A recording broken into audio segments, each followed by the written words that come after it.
You're watching Action News Now. Storm Tracker weather. Coverage you can count on. You're looking live over Butte County. This is from the Hamilton City One camera. Looks very hazy out there and still some blue skies at the very top. Not really the best wind conditions, it seems like, but now we're going to check in with meteorologist Howie I don't know Gordon. if I'd want to be out there, Laura. I don't see any water in sight on a day like today, and the ground just heating up. Yeah, I'm sitting by my AC these days, so. I agree with you. All right, let me get over to the weather wall. Here's another shot in Richardson Springs. That's Butte County looking to the northeast. I wouldn't want to be out there either. Nothing but heat, the ground taking on the heat. Nothing in the way of water or a lot of shade. I guess a few trees here and there. But either way, you're urged to stay indoors during these prime time heating hours when temperatures are a scorcher as they are. We'll get into it. But uncomfortable nights sticking around. More dangerous heat ahead. We're still under that excessive heat warning. Potential cooling, though, but you'll be the judge of that. We'll talk about that in a moment or so. But yes, still excessive heat warnings.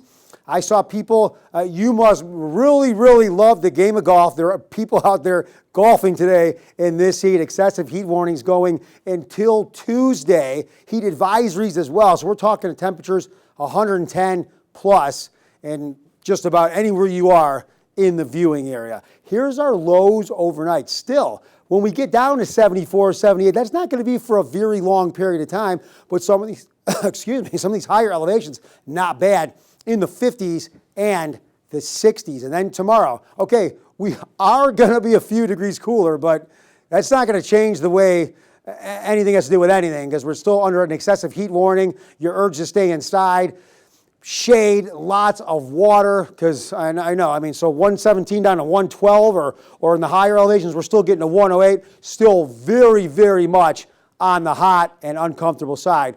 Why? Because high pressure is still here. Now, what's taking place is the high, it's starting to lose a little steam and starting to move a little bit from the west to east, but this movement here, that's allowing the delta breeze. I showed you earlier the humidity levels, the relative humidity. They're starting to, I don't want to say ramp up, they're starting to elevate a little bit because we're seeing some of this moisture, this cool moisture from the Pacific, and it's helping to cool us a little bit. I think that's more that the high is maybe starting to lose a little steam and starting to inch off closer towards the east, and it'll continue to do so. And as that does happen, our temperatures will start to fall. But we're still 103, 104, 105, so we're cooling down to intense heat. But a little bit of this movement I showed you, the interaction with the storms, that might help us with some gusts tomorrow in some parts of the viewing area, maybe at 20 miles per hour. So a little breezier, but the humidity levels have come up a little bit too. So